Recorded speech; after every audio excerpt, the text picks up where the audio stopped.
Komisi Pemberantasan Korupsi meminta maaf kepada rakyat Indonesia dan berjanji akan mengusut tuntas kasus pungli miliaran rupiah serta membebas tugaskan pihak yang diduga terlibat. Namun sanksi yang dinilai kurang tegas itu menuai tanda tanya publik akan kualitas integritas para pegawai di lembaga anti rasuah ini.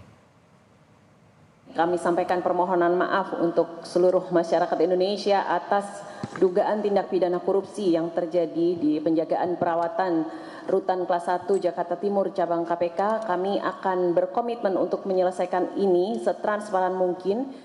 Permintaan maaf mengiringi sikap terbaru KPK dalam menangani kasus dugaan pungutan liar di rutan lembaga anti rasuah ini. Pimpinan KPK Nurul Gufron mengakui insan KPK bisa berbuat salah.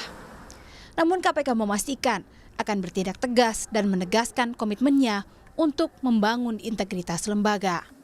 Sekjen akan membentuk tim khusus dalam rangka pemeriksaan atas dugaan pelanggaran disiplin. Jadi kami akan membagi dua klaster. Klaster yang kemungkinan tindak pidana korupsi tadi sudah akan dilakukan penyelidikan, sudah diperintahkan untuk dilidik. Tetapi kalau mungkin ada klaster insan KPK lainnya yang diduga melanggar disiplin pegawai KPK pada Rutan Kelas 1 Cabang Jakarta Timur Cabang KPK, maka pemeriksaan tersebut selanjutnya akan dilakukan dan dikoordinasikan baik melalui inspektorat maupun oleh atasan langsung. Kami akan melakukan pembebasan sementara dari tugas jabatan terhadap para pihak yang diduga terlibat, agar para pihak dapat fokus pada proses menegakkan kode etik, disiplin pegawai maupun hukum yang sedang berjalan, baik itu di Dewan Pengawas, Inspektorat maupun Direktorat Penyelidikan. Hingga saat ini, KPK juga belum merinci ada berapa orang yang diduga terlibat pungli.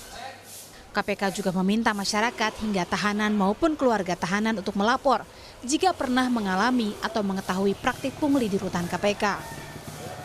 Yang jelas, praktik pungli diduga terjadi agar para tahanan bisa mendapatkan fasilitas istimewa di rutan KPK seperti akses komunikasi dan uang.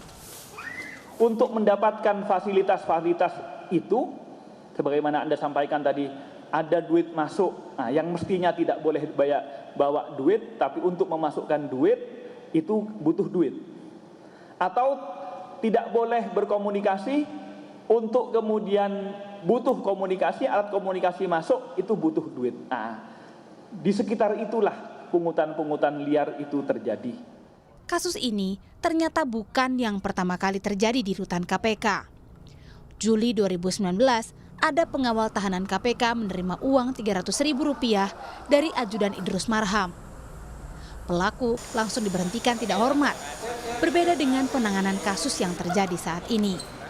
Perbedaan penanganan antara yang dulu dan sekarang itu juga menjadi tanda adanya perbedaan nilai integritas di KPK. Bahkan saya berpendapat bahwa memang ini tidak bisa sekadar dilihat korupsi di rutan KPK saja. Ini harus dilihat sebagai simptom pengeroposan nilai integritas di KPK secara keseluruhan. Ya, jadi kita lihat di level paling bawah keropos seperti ini. Kenapa? Karena tidak ada keteladanan di pimpinannya. Menurut saya sudah saatnya kita restart ulang KPK. KPK sudah tidak punya dasar moral lagi untuk bicara integritas misalnya kepada DPR ya, salah satu pasien utama KPK gitu ya, atau juga kepada para birokrat atau dunia usaha, Mas Bayu.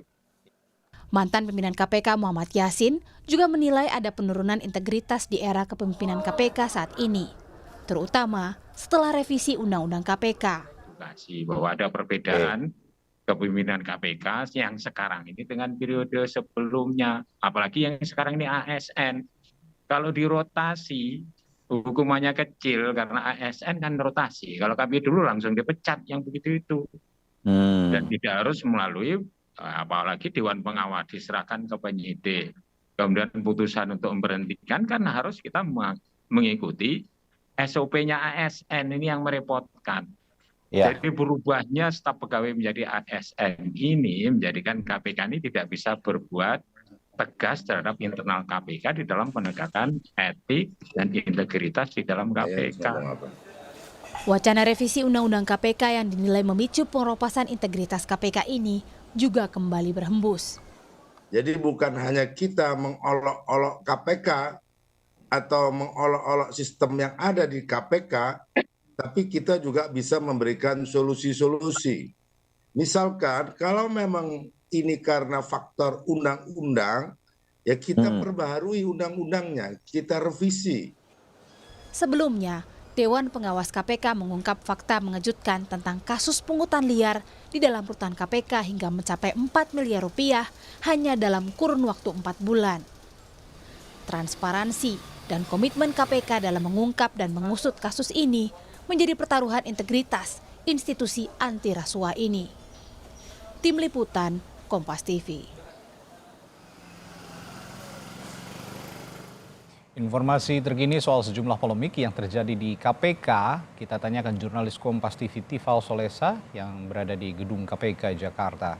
Tifal, hingga siang hari ini, apakah KPK sudah membuka ada berapa orang yang terlibat dalam kasus pungli di rutan KPK ini dan apakah mereka langsung dipecat?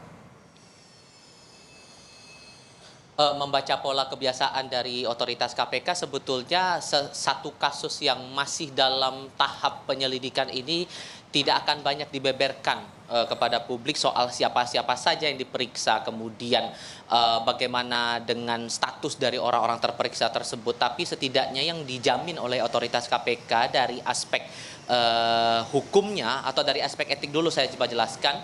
Dari aspek etis dijelaskan oleh Sekjen KPK Cahya Harefa bahwa sudah dibentuk tim khusus untuk kemudian menelusuri, menindaklanjuti, memeriksa pihak-pihak yang diduga terlibat dalam dugaan pungutan liar di rutan kelas 1 Jakarta Timur cabang Komisi Pemberantasan Korupsi ID.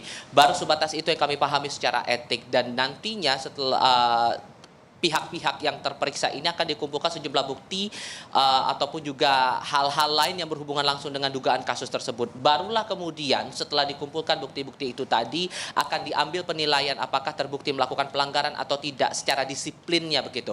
Nah, nantinya baru akan ditetapkan level hukuman seperti apa atau sanksi seperti apa yang bakal diterapkan, apakah akan langsung dipecat atau ada hal lain yang juga mungkin saja diterapkan kepada pihak-pihak yang terlibat dalam dugaan pungutan liar itu.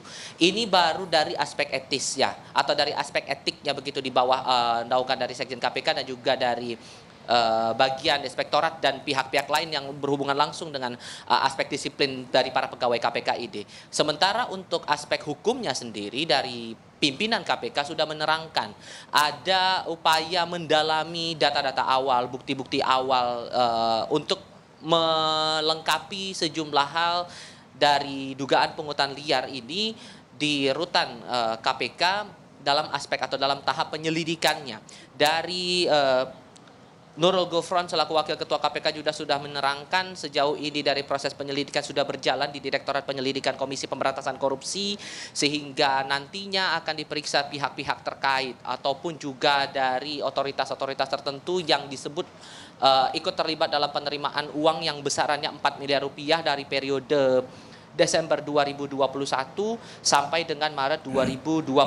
Bahkan dari otoritas KPK dalam hal ini Dewan Pengawas tak menutup kemungkinan angka itu dan rentang waktu dari temuan dugaan pungutan liar bakal bertambah, bakal melebar. Inilah yang menarik untuk kita cermati bersama, sehingga yang dijamin juga oleh pimpinan KPK dari penyidik atau dari penyelidiknya akan melakukan pengusutan kasus secara objektif dan transparan ke hadapan publik. Itu yang dijanjikan oleh Nurul Gufron selaku Wakil Ketua Komisi Pemberantasan Korupsi. Selain itu, ia juga menyampaikan penyesalan atas munculnya kasus ini, kasus dugaan pungutan liar tersebut, dan berjanji untuk melakukan atau berkomitmen mengusut kasus ini lebih serius.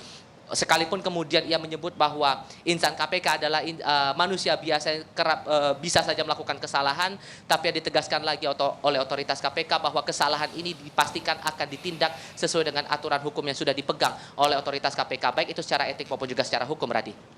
Ya, kita nantikan nanti apakah memang mereka akan diproses sesuai janji, karena memang ini sudah mencoreng nama dan integritas KPK sebagai lembaga anti rasuah. Terima kasih Tifal Solesa melaporkan langsung dari gedung KPK Jakarta.